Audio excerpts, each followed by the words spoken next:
সুপ্রিয় ভিউয়ার্স, আন্তর্জাতিক সংবাদে সবাইকে স্বাগত। প্রথমে জানিয়ে দেব সংবাদ শিরোনাম, এরপর বিস্তারিত।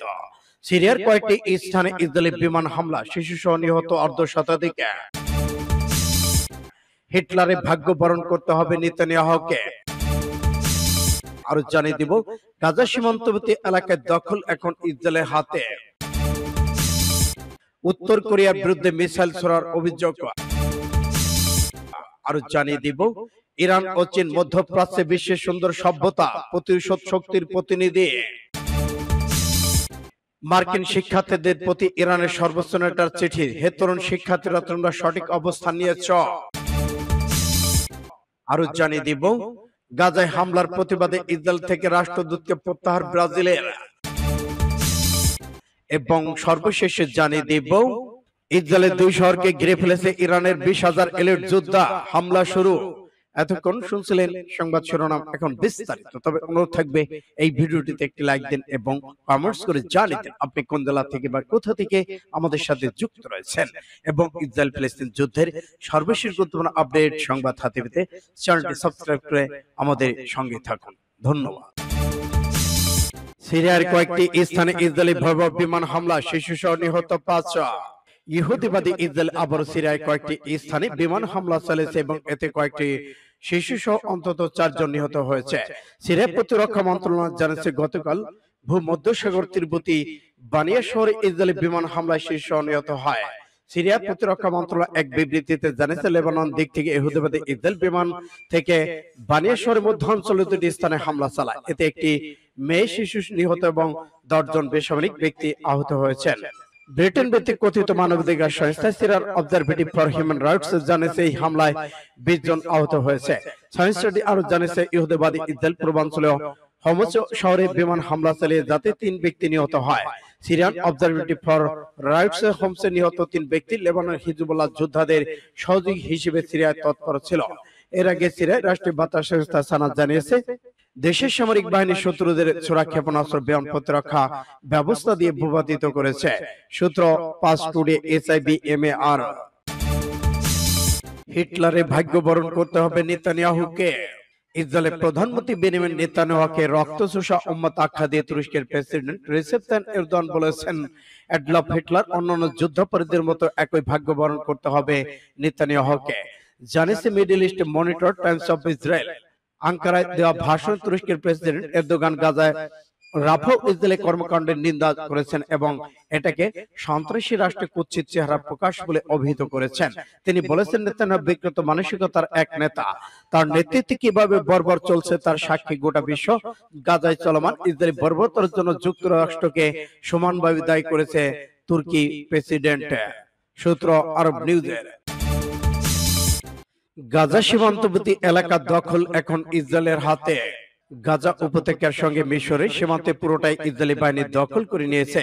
এতে করে ফিলিস্তিনের স্থল সীমান্তের উপর ইসরায়েল নিয়ন্ত্রণ প্রতিষ্ঠিত হয়েছে বলে দাবি দেশবাসী সামরিক বাহিনীর।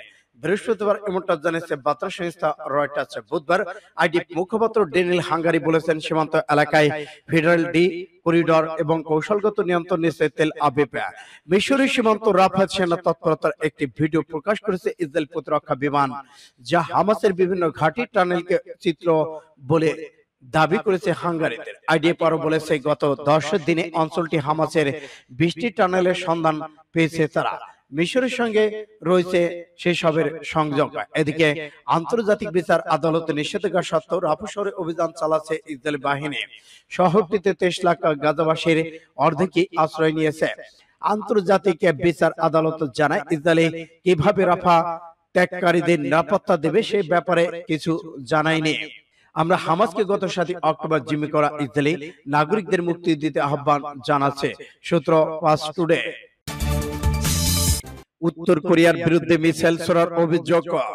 আবারও উত্তর কোরিয়ার বিরুদ্ধে ব্যালিস্টিক মিসাইল ছোড়ার অভিযোগ তুলেছে দক্ষিণ কোরিয়া ও জাপান। আজ বৃহস্পতিবার এক প্রতিবেদন এমনটা জানিয়েছে বার্তা সংস্থা রয়টার্স ও এপি। দক্ষিণ কোরিয়ার অভিযোগ, আজ অন্তত 10টি স্বল্প পোলার ক্ষেপণাস্ত্র ছুড়েছে পিয়ংইয়ং, যা প্রায় 350 কিলোমিটার উড়ে গিয়ে দেশটির উত্তর পূর্বাঞ্চল উপকূলে সমুদ্রে পড়ে। এদিকে জাপানের বিশেষ অর্থনৈতিক অঞ্চলে কাছাকাছি জায়গায় মিসাইল ছোড়ার ইতিমধ্যেই প্রতিবাদ জানিয়েছে টোকিও। উত্তর কোরিয়ার কঠোর সমালোচনা করে জাপানের প্রধানমন্ত্রী ফুমিও কিশিদা। তিনি বলেছেন, জাতিসংঘ নিরাপত্তা পরিষদের প্রস্তাব লঙ্ঘন করেছে পিয়ংইয়ং, যদিও এই ঘটনায় এখনো কোনো হতাহতের খবর পাওয়া যায়নি। তৃতীয় বিশ্বযুদ্ধের শুরু হবে বলেই পিয়ংইয়ং এবং উত্তর কোরিয়া তার মাপকাঠি লাড়ছে এবং ক্ষেপণাস্ত্র হামলা করে অনুমান বুঝছে যে কত দূরে জাপান এবং দক্ষিণ কোরিয়া। সূত্র ইন্ডিয়া টুডে। ইরান ও চীন মধ্যপ্রাচ্যে বিশ্বের সুন্দর সভ্যতা প্রতিরোধ শক্তির প্রতিনিধি। ইরান ও চীনের সাংস্কৃতিকের মধ্যে ঐতিহাসিক বন্ধন সম্পর্কে সম্প্রতি ইরান ও চীন সাংস্কৃতিক সক্ষমতা এবং ঐতিহাসিক যোগাযোগ শীর্ষক বৈঠকে আলোচনা করা হয়েছে। এখানে আমরা ওই বৈঠকে গুরুত্বপূর্ণ কিছু বিষয় সম্পর্কে সংক্ষেপে আলোচনা করব। এই বৈঠকে ইরান চীন বিষয়ক ইরানের বিশেষজ্ঞ পর্যায়ের সচিব আমির রেজাই পানাহ বলেছেন, আন্তর্জাতিক ব্যবস্থাপনা বিষয়টি সবসময় ছিল সক্ষমতার উপর নির্ভরশীল। দ্বিতীয় বিশ্বযুদ্ধের পর ধীরে ধীরে সাংস্কৃতিক মত আর অন্য সবকিছু ব্যাপক গুরুত্ব পায়। আজ আমরা সাংস্কৃতিক প্রভাব ও শক্তির বিষয় প্রত্যক্ষ করছে। এদিকে ইরানি ভাই ও বোনেরা, আমি শুধু একজন চীনা গবেষকই নই, বরং আমি নিজেকে মনে করি চীনের একজন ইরানি। হয়তো আমার মুখে চেহারা চীনা, কিন্তু আমার আত্মা ইরানি। আমি 32 বছর ধরে ইরানের সংস্কৃতি এবং ইতিহাস নিয়ে অধ্যয়ন করেছি। আমি এতটাই মুগ্ধ হয়েছি যে এটি আমার মন আত্মাকে ব্যাপক প্রভাবিত করেছে এবং আমার মতে ইরানি সংস্কৃতি অনেকটাই চীনা সংস্কৃতির মতোই। তাই আমি সবসময় চাইনিজ তরুণদের ইরানে আসতে বলি। হে তরুণ শিক্ষার্থীরা, তোমরা সঠিক অবস্থান নিয়েছ। মার্কিন যুক্তরাষ্ট্রের ছাত্র সমাজ তথা তরুণদের উদ্দেশ্যে ইসলামিক প্রজাতন্ত্র ইরানের সর্বোচ্চ নেতা আয়াতুল্লাহ সাইয়্যিদ আলী খামেনি চিঠি লিখেছেন। সেখানে তিনি ফিলিস্তিনপন্থী মার্কিন শিক্ষার্থীদের প্রশংসা করেছেন এবং চিঠির অনুবাদ তুলে ধরা হলো। বিসমিল্লাহির রহমানির রহিম। আমি এই চিঠিতে সেই তরুণদের উদ্দেশ্যে লিখছি যাদের জাগ্রত বিবেক তাদেরকে গাজার নির্যাতিত নারী শিশুদের রক্ষায় এগিয়ে আসতে উদ্বুদ্ধ করেছে। যুক্তরাষ্ট্রের প্রিয় তরুণ শিক্ষার্থীরা, এটি তোমাদের প্রতি আমার সহানুভূতি এবং সংহতি বার্তা। বর্তমানে যে ইতিহাস রচিত হচ্ছে তাতে তোমরা সঠিক পথে অবস্থান নিয়েছ। তোমরা প্রতিরোধ ফ্রন্টের একটা অংশ গড়ে তুলেছ এবং দখলদার নির্দয় ইহুদিবাদী ইসরায়েলের প্রকাশ্য সমর্থন, মার্কিন সরকারের নিষ্ঠুর চাপের মধ্যে থেকেও একটা সম্মানজনক সংগ্রাম শুরু করেছ। তোমরা যে উপলব্ধি অনুভূতি নিয়ে সংগ্রাম করছো, ঠিক সেই উপলব্ধি অনুভূতি নিয়েই তোমাদের থেকে অনেক দূরবর্তী অঞ্চলে বিশাল ও প্রতিরোধ ফ্রন্ট বছরের পর বছর ধরে সংগ্রাম করছে। এই সংগ্রামের লক্ষ্য হলো প্রকাশ্যে জুলুম বন্ধ করা। জায়নাবাদী ইহুদিবাদী নামক সন্ত্রাসী নির্দয় নেটওয়ার্ককে ফিলিস্তিন জাতির উপর বহু বছর ধরে চাপিয়ে আসছে এবং তাদের বেশ দখল করার পর তাদের উপর চরম নির্যাতন নিপীড়ন চালাচ্ছে। বর্ণবাদী ইসরায়েল আজ যে গণহত্যা চালাচ্ছে তা গত কয়েক দশক ধরে চলমান জুলুম ও নিষ্ঠুরতার ধারাবাহিকতা। মুসলিম, খ্রিস্টান, ইহুদিদের গঠিত একটি জাতির স্বাধীন ভূখণ্ড হলো ফিলিস্তিন এবং দীর্ঘ ইতিহাস রয়েছে। বিশ্বযুদ্ধের পর জায়নাবী নেটওয়ার্ক পুঁজিবাদী ব্রিটিশ সরকারের সহায়তায় ধীরে ধীরে হাজার হাজার সন্ত্রাসী ভূখণ্ডে গড়ে উঠেছে এবং তারা মুসলিমদের নির্যাতন এবং গুলি করে মারছে। সূত্র পাঁচ টুডে। গাজায় হামলার প্রতিবাদে ইসরায়েল থেকে রাষ্ট্রদূতকে প্রত্যাহার করল ব্রাজিল। ফিলিস্তিন গাজা নির্বিচারে হামলার প্রতিবাদে ইসরায়েল থেকে রাষ্ট্রদূতকে প্রত্যাহার করেছে ব্রাজিল। ইসরায়েল নির্বিচার হামলা নিয়ে কয়েক মাস ধরে দুই দেশের মধ্যে টানা পুরাণের প্রেক্ষিতে ব্রাজিলের প্রেসিডেন্ট লুলা দা সিলভা রাষ্ট্রদূত প্রত্যাহারের সিদ্ধান্ত নিয়েছেন। বুধবার প্রজ্ঞাপন জারি করে ইসরায়েল থেকে রাষ্ট্রদূত ফেডেরিকো মেয়রকে প্রত্যাহারের ঘোষণা দেয় ব্রাজিল সরকার। ব্রাজিলে এই পদক্ষেপে বিষয়ে তাৎক্ষণিকভাবে কোনো মন্তব্য করেনি ইসরায়েল। খবর আল জাজিরা। গত বছরের অক্টোবর থেকে গাজা ইসরায়েলি বাহিনী হামলায় 36,000-এর বেশি ফিলিস্তিন প্রাণ হারিয়েছে। ব্রাজিলের প্রেসিডেন্ট লুলা সিলভা এই সময় বিভিন্ন হামলা সমালোচনা করেছেন।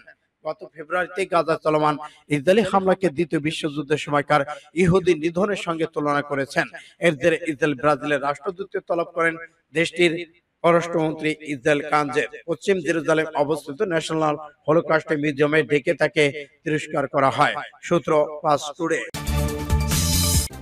এবার ইসরায়েলের দুই শহরকে ঘেরাও করে হামলা শুরু ইরানের।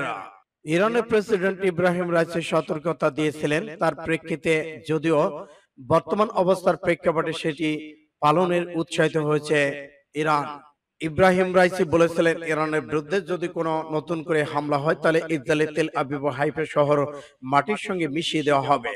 গতকাল ইরানের জাতীয় সেনা দিবস অনুষ্ঠানে এই ঘোষণা দিয়েছেন তার সহযোগী। ইসরায়েলের হুমকি দিয়ে রাইসি বলেছিলেন, শত্রুরা যদি বিশেষ করে ইহুদিবাদীরা বুঝতে পেরেছে ইরানের বিরুদ্ধে ছোট কোনো হামলা হলে এর কঠোর জবাব দেওয়া হবে, যার প্রভাবে হাইপো তেল আবিব ধ্বংস হয়ে যাবে। সম্প্রতি সময়ে ইরানের সামরিক পারমাণবিক অবকাঠামো বিজ্ঞানীদেরকে লক্ষ্য করে একাধিকবার হামলার ঘটনা ঘটে। এই সময় হামলার জন্য ইসরায়েলকে দায়ী করে তেহরান। ইসরায়েল দাবি করেছে ইরান গণবিধ্বংসী পারমাণবিক বোমা তৈরি করেছে, যে কারণে ইহুদিবাদীদের উপর একটা নজর রয়েছে। ইরানের প্রতি বেজিং এর প্রভাব সেটি ব্যবহার করে যেন তেহরানকে পারমাণবিক কার্যক্রম থেকে মুক্ত রাখতে ব্যবস্থা করে, নয়তো ইরানের বিরুদ্ধে ব্যবস্থা নিতে বাধ্য হবে ইসরায়েল। এদিকে এই অনুষ্ঠানে ইসরায়েল ছাড়া মধ্যপ্রাচ্যের যুক্তরাষ্ট্রের সেনাদের উপস্থিতি নিয়ে কথা বলেছেন ইরানের প্রেসিডেন্ট। তিনি এই অঞ্চলে সব বিদেশি সেনাদের সরে যাওয়ার আহ্বান জানিয়েছেন। রাইসির দাবি, বিদেশি সেনাদের উপস্থিতি এই অঞ্চলের নিরাপত্তা রক্ষার জন্য আরো হুমকি স্বরূপ। সূত্র ইন্ডিয়া টুডে।